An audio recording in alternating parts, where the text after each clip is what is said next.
Operations. Amarnath തീർത്ഥാടന യാത്രയുമായി ബന്ധപ്പെട്ട് Indian സൈന്യം ആരംഭിച്ച ഓപ്പറേഷനാണ് ഓപ്പറേഷൻ ശിവ.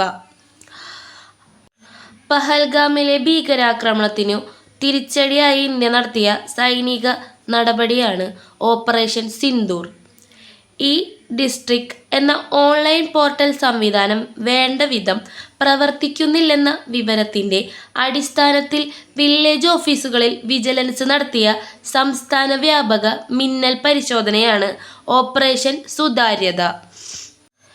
ദേശീയപാത വികസന പദ്ധതികളുമായി ബന്ധപ്പെട്ട ഭൂമി ഏറ്റെടുക്കലിലും പുനരധിവാസ ഫണ്ടുകളുടെ വിതരണത്തിലും അഴിമതിയും ക്രമക്കേടുകളും സംബന്ധിച്ച ആരോപണങ്ങൾ അന്വേഷിക്കുന്നതിനായി വിജിലൻസ് വകുപ്പ് ആരംഭിച്ച ഓപ്പറേഷനാണ് ഓപ്പറേഷൻ അധിഗ്രഹൻ. ഒലീവ് റിഡ്ലി കടലാമകളെ സംരക്ഷിക്കുന്നതിനുള്ള ഇന്ത്യൻ കോസ്റ്റ് ഗാർഡിന്റെ മിഷനാണ് ഓപ്പറേഷൻ ഒലീവിയ. രാജ്യാന്തര സൈബർ കുറ്റകൃത്യ സംഘങ്ങളെ നിയന്ത്രിക്കുന്നതിനായി CBI ആരംഭിച്ച പ്രവർത്തനമാണ് ഓപ്പറേഷൻ ചക്ര. കേരളത്തിലെ ലഹരി വ്യാപനം തടയുന്നതിനായി എക്സൈസ് വകുപ്പിന്റെ നേതൃത്വത്തിൽ ആരംഭിച്ച ഓപ്പറേഷനാണ് ക്ലീൻ സ്റ്റേറ്റ്. ലഹരിമരുന്ന് ഉപയോഗവും വിൽപ്പനയും തടയുന്നതിനായുള്ള പോലീസിന്റെ പരിശോധനയാണ് ഓപ്പറേഷൻ ഡി ഹണ്ട്. ഗുണ്ടകളെ പിടികൂടാൻ സംസ്ഥാന പോലീസ് പരിശോധന നടത്തിയതാണ് ഓപ്പറേഷൻ ആഗ്. സംസ്ഥാനത്തെ അഴിമതിക്കാരെ ഉദ്യോഗസ്ഥരെ പിടികൂടാൻ അഴിമതിക്കാരായ ഉദ്യോഗസ്ഥരെ പിടികൂടാൻ വിജിലൻസ് ആരംഭിച്ച ഓപ്പറേഷനാണ് ഓപ്പറേഷൻ സ്പോട്ട് ട്രാപ്പ്.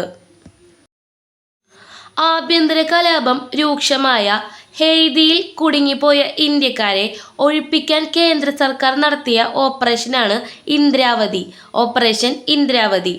ഇസ്രായേലിൽ നിന്നും പാലസ്തീനിൽ നിന്നും തങ്ങളുടെ പൗരന്മാരെ കൊണ്ടുവരാൻ ഇന്ത്യ ആരംഭിച്ച ഓപ്പറേഷനാണ് ഓപ്പറേഷൻ അജയ്.